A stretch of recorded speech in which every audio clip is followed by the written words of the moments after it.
El reactor Godiva era un conjunto crítico que funcionaba en los Álamos, que era una esfera de uranio de alto enriquecimiento, prácticamente uranio 235 puro, de unos 8.7 centímetros de radio, que se podía ensamblar utilizando la máquina que está acá en la foto. Este reactor y muchos reactores similares fueron utilizados como benchmarks, esto es, como modelos que permiten la validación de códigos y datos nucleares, y están compilados en la base de datos del International Criticality Safety Benchmark Evaluation Project. Si ustedes tienen acceso a esta base de datos, para eso tienen que ser ciudadanos de países miembros de la Organización de Cooperación y Desarrollo y particularmente de la Agencia de Energía Nuclear. Pueden acceder a el handbook del International Criticality Safety Benchmark Evaluation Project, donde está la definición de alrededor de 4.000 configuraciones críticas de distintos tipos de reactores con los parámetros listos para ser modelados. En particular, este reactor está definido en varios lados y nosotros vamos a utilizar información que está disponible en fuentes públicas para poder poner este video en internet.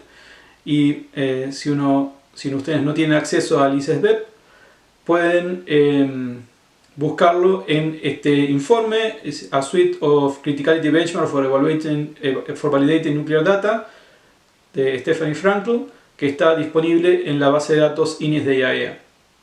Ahí está definida las dimensiones del reactor y las propiedades de los materiales que lo componen. En este caso es únicamente una esfera y está definida la geometría de la esfera, el radio y la composición isotópica del uranio que la compone.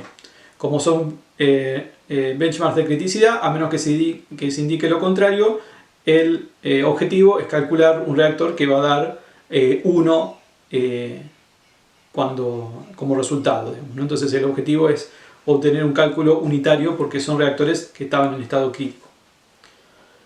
Bien, lo primero que tenemos que hacer para definir el benchmark es definir los materiales. En este caso tenemos un único material que es uranio metálico. Agregamos un nucleido que es el uranio 275 con 94,73%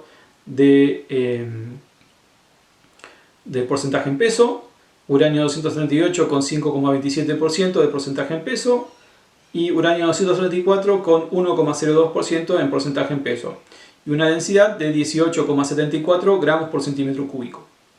Ese es el único material que tenemos. Definimos un objeto materials con ese único material. A ese objeto materials le asignamos la cadena, el string, que apunta a las bibliotecas de datos nucleares. Esas bibliotecas están en el directorio content en NNDC HDF5 cross section.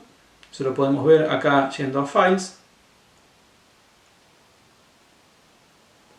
Si uno abre ese directorio, todos estos archivos H5 son las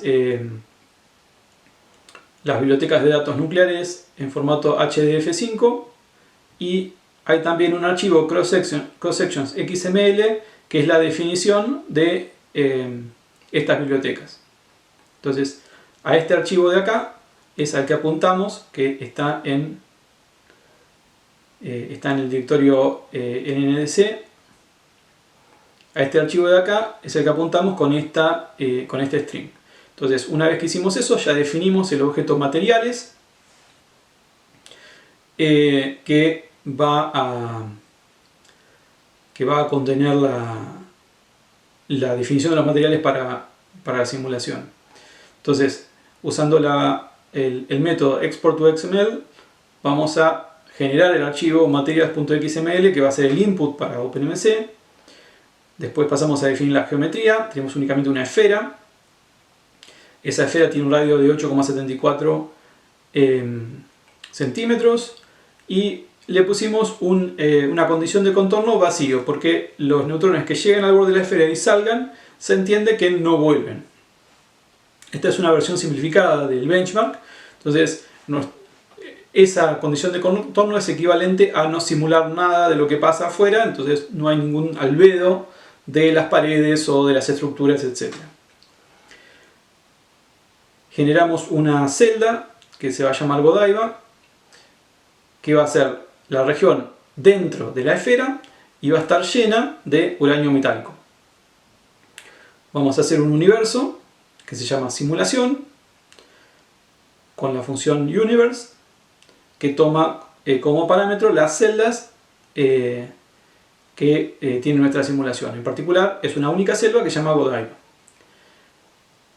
Después armamos un objeto geometry que tiene el universo que queremos simular, que es el universo que se llama simulación, y llamamos al método export to XML de geometry, que también va a generar un archivo XML para correr el código. Finalmente, la tercera cosa obligatoria que tenemos que definir es un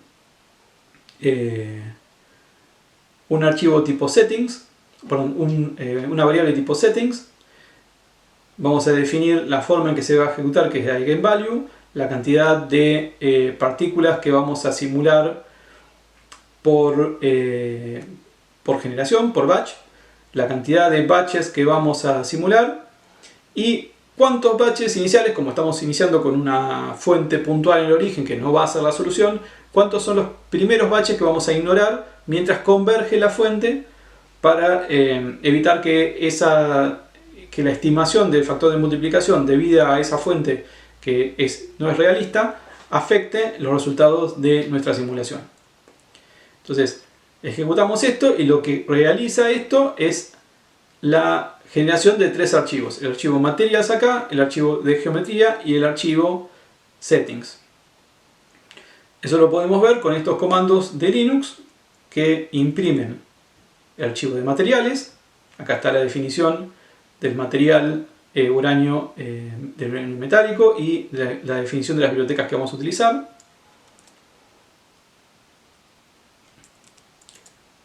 La definición de la geometría es únicamente una superficie que es una celda con estos parámetros, una esfera con estos parámetros y una celda que contiene este material y está dentro, la región es dentro de esta esfera. Y después un archivo de settings que tiene los parámetros de ejecución, la forma en que va a ser ejecutado, la cantidad de partículas y la cantidad de ciclos. Para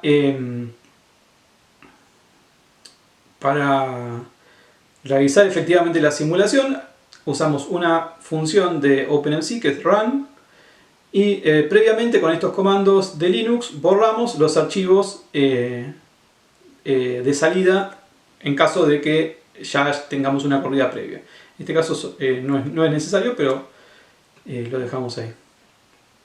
Avisa que no había nada para borrar y comienza la ejecución del código. Va dando el estimador del factor de multiplicación para cada una de las generaciones. Luego de las primeras generaciones que fueron descartadas porque son ciclos inactivos, comienza a calcular el factor de multiplicación promedio y termina con un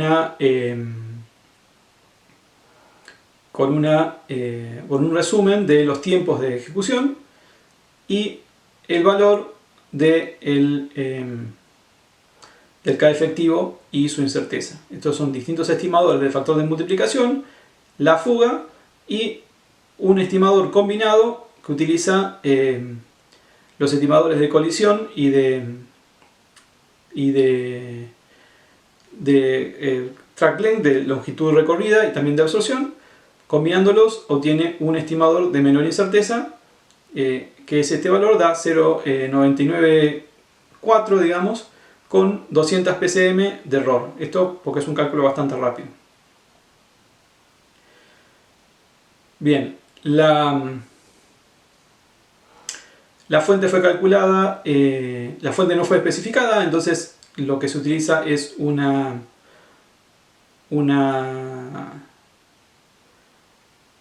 fuente en el origen con un espectro de Watt, un espectro de fisión. Eso hace que el estimador de K efectivo arranque de valores altos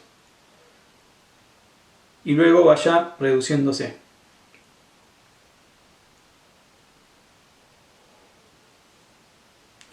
Eso lo podemos observar abriendo el archivo de salida de la simulación, que no es un archivo de texto, sino que es un archivo binario que contiene los parámetros o los resultados de la simulación y los parámetros necesarios para realizar una continuación de la corrida si uno quisiera. Es el equivalente a un run tape de MCMP, por ejemplo.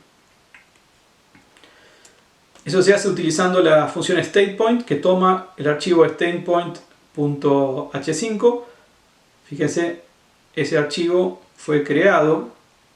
Vamos a volver. Este archivo fue creado acá. Están los archivos XML que habíamos generado nosotros y estos archivos binarios que creó la ejecución de OpenMC. Entonces cargamos ese archivo de statePoint con la función statePoint, lo guardamos en estado y de ese archivo de statePoint vamos a quedarnos con la variable kGeneration, que es el factor de multiplicación para cada generación. Esa variable es un vector, es similar a una lista, pero esto es un vector de NumPy. Eventualmente veremos algo de NumPy, que contiene para cada generación el valor del K efectivo calculado. Entonces, utilizando una función especial de los notebooks de Python, vamos a hacer un gráfico, que es, acá carga las funciones para gráficos del notebook y hacemos plot de esta variable que contiene el K efectivo. Entonces, como vemos, arranca con un estimador muy alto y luego comienza a oscilar. Lo que significa que realmente esto tiene significancia estadística, digamos, ¿no? Estos primeros todavía no habían sido, digamos, tienen que ser descartados porque todavía no había convergido. Si realizamos un histograma a partir de las generaciones que pasaron a ser activas, entonces ponemos este mínimo acá, vamos a ver que tiene una distribución bastante gaussiana. Entonces tiene sentido hacer análisis estadísticos sobre estos estimadores de factor de multiplicación. Aún así, la incerteza de este factor de multiplicación es muy alta, son 200 ppm, así que para reducir la incerteza tenemos que aumentar la cantidad de partículas. Podemos probar, por ejemplo, aumentando en factor 10, dejando la misma cantidad de partículas, la misma cantidad de ciclos, pero con 10 veces más partículas, y ejecutando la simulación.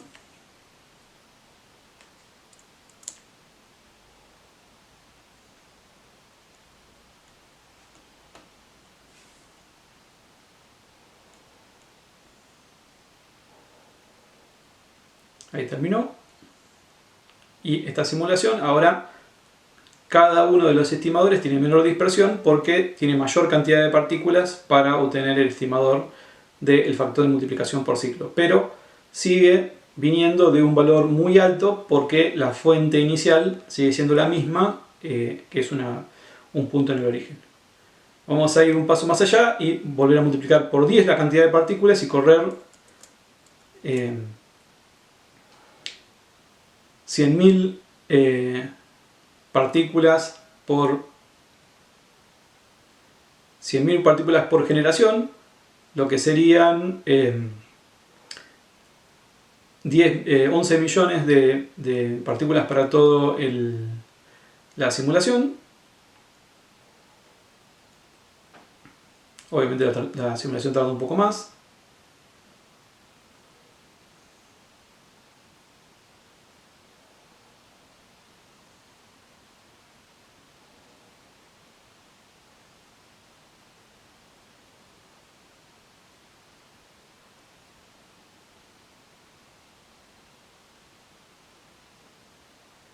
Bien.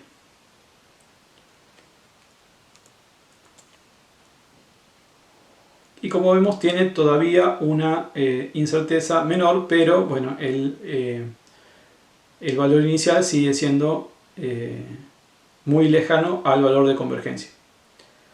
O sea, aumentar la cantidad de partículas no mejora el hecho de que guess inicial de la fuente está muy alejado de la distribución de neutrones que corresponde al estado fundamental del reactor.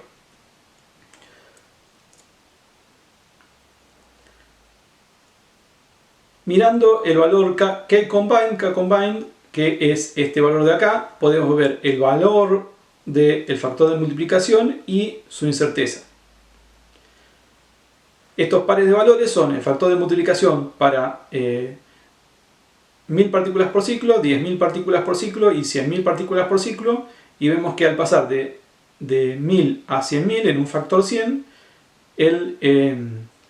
la incerteza estadística en el factor de multiplicación se redujo de 200 ppm, de